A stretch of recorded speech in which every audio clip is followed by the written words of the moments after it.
जय भगवान, जय सिया राम, जय माता जी। नवरात्रि का चतुर्थ दिन 20 अक्टूबर मंगलवार को है और चतुर्थ दिन की देवी माता कुष्मांडा है। कुष्मांडा में दो शब्द है, कुष्म और अंड। कुष्म का अर्थ होता है हास्य, अंड का अर्थ होता है ब्रह्मांड,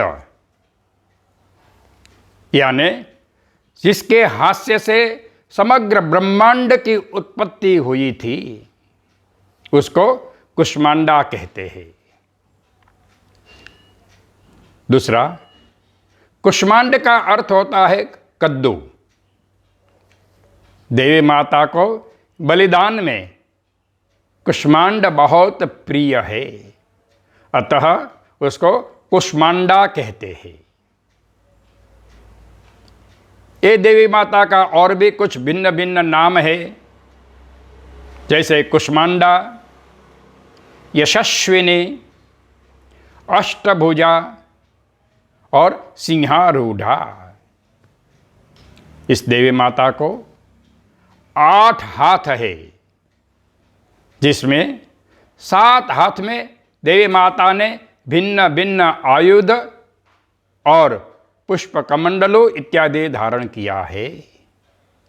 जिसमें एक हाथ में कमंडलू है, दूसरे हाथ में धनुष है, बाण है, कमल है, पुष्प है, अमृत कुंभ है, चक्र है और गदा है। और 8वां जो हाथ है वो प्रधान हाथ है।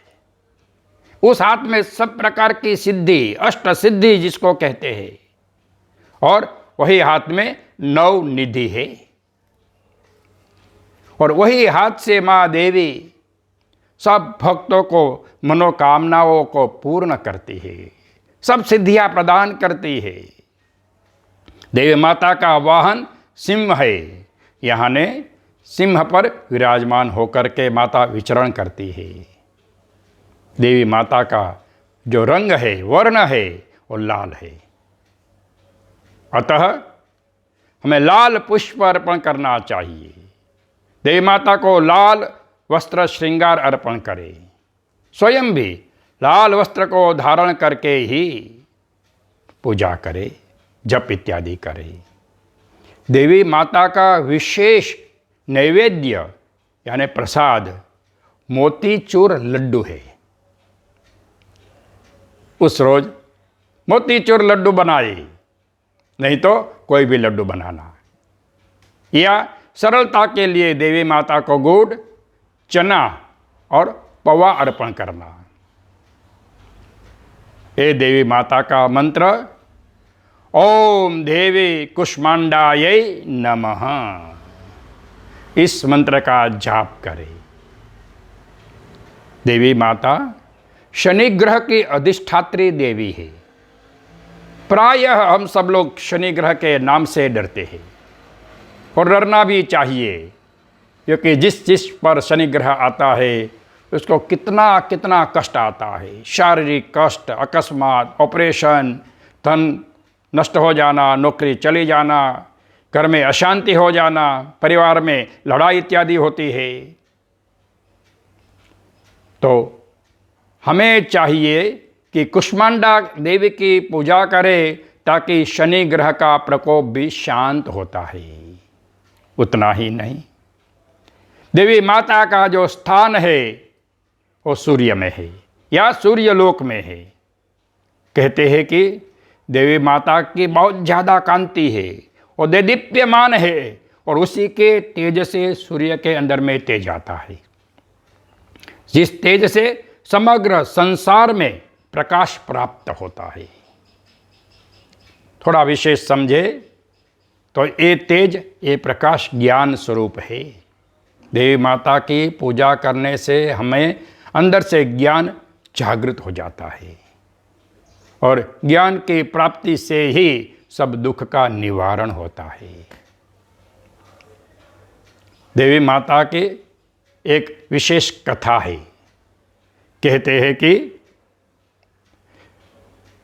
सती के पिता दक्ष प्रजापति ने यज्ञ की आयोजना की। भगवान शिव जी के साथ में विरोध होने से सब देवताओं को निमंत्रण दिया, लेकिन भगवान शिव जी को आमंत्रण नहीं दिया। जब यज्ञ का प्रारंभ हुआ, सब देवता लोग विमान में बैठ कर के विचरण करने लगे, तो सती ने ये देखा। शिव जी को पूछा कि ये सब देवता लोग कहाँ जा रहे हैं।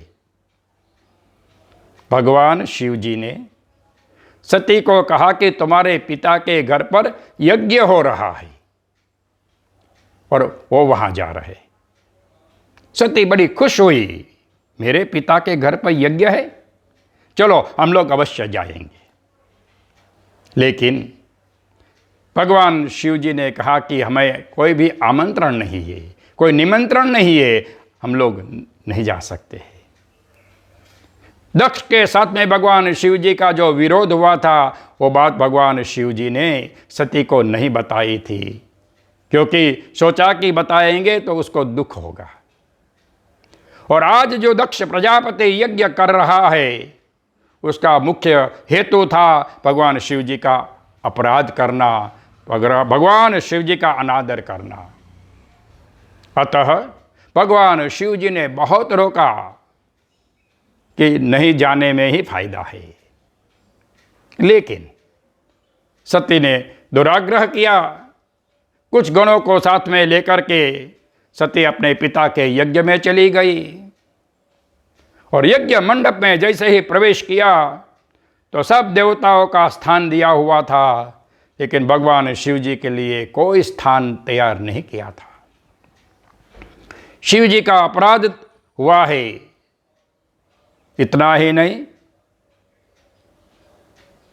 दक्ष प्रजापति ने सती का भी अपमान किया और कहते हैं कि ये सती देख नहीं सकी। उतना दुख हुआ, उतना क्रोध आया कि उसी समय सती ने अपने देह को यज्ञ कुंड में आहुति कर दी। कहते हैं कि आहुति के बाद हाहाकार हो गया, लेकिन उस आहुति के बाद सती के जो शरीर है उसके अलग अलग खंड हुए और भिन्न भिन्न जगह पर गिरे। सती का चौथा शरीर जहाँ गिरा, वहाँ एक अंड के स्वरूप में माँ देवी कुष्मांडा के रूप में प्रकट हुई। कहते हैं कि कानपुर के पास में करीब करीब 40 किलोमीटर दूर घाट मयूर नाम का जो स्थान है, वहाँ एक विशेष माँ कुष्मांडा का मंदिर है। लेकिन इस मंदिर की विशेषता ये है कि यहाँ कोई ब्राह्मण या कोई पुजारी पूजा नहीं करता है। यहाँ देवी माता की पूजा माली करता है, जो माला बनाता है, जो गार्डन में फूल बटोरता है, और वो माली करता है।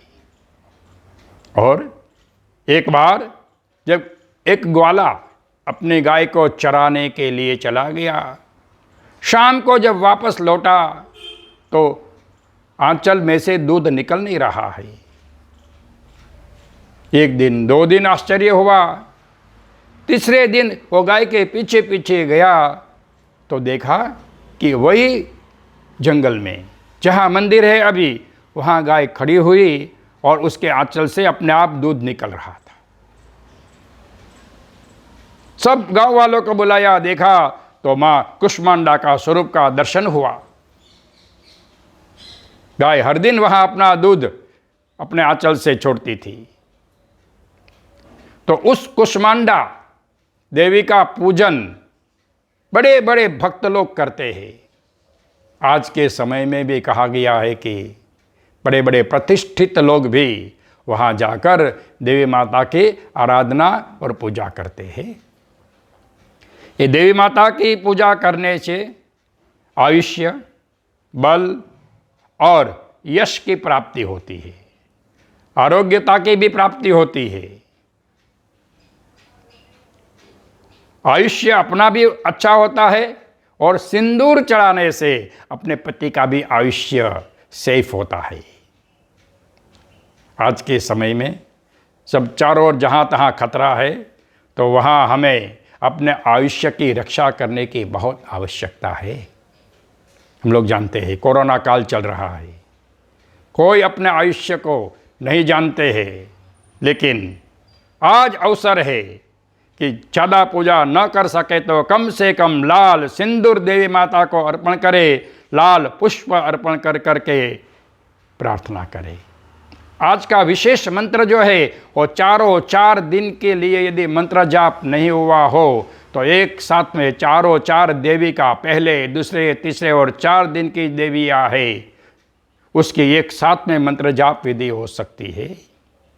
और वो मंत्र है ओम प्रथमं शैलपुत्री च द्वितीयं ब्रह्मचारिणी तृतीयं चंद्रघंटेति कुष्मांडेति चतुर्थकम।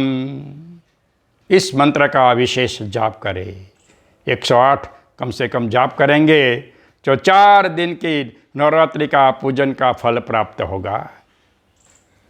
कुष्मांडा देवी हमारे सबके लिए बहुत बहुत आयुष्य और आरोग्य की रक्षा करने वाली हो, सुख शांति प्रदान करने वाली हो, और हमें देवी की शक्ति पूजा करने के लिए वो भक्ति प्रदान करे, ताकि हम 9 दिन तक ये व्रत अच्छा से कर सके। फिर बार बार हम कहते हैं कि हमारा सबसे बड़ा धर्म, देवी की बड़ी पूजा यही होगी कि हम इस धर्म का प्रचार करें, हम ज़्यादा से ज़्यादा लोगों तक ये कथा को शेयर करें, ये व्रत, ये नियम को शेयर करें, ताकि ज़्यादा से ज़्यादा लोगों को देवी की कृपा प्राप्त हो सके। सबको जय सिया राम, जय भगवान, जय माता जी।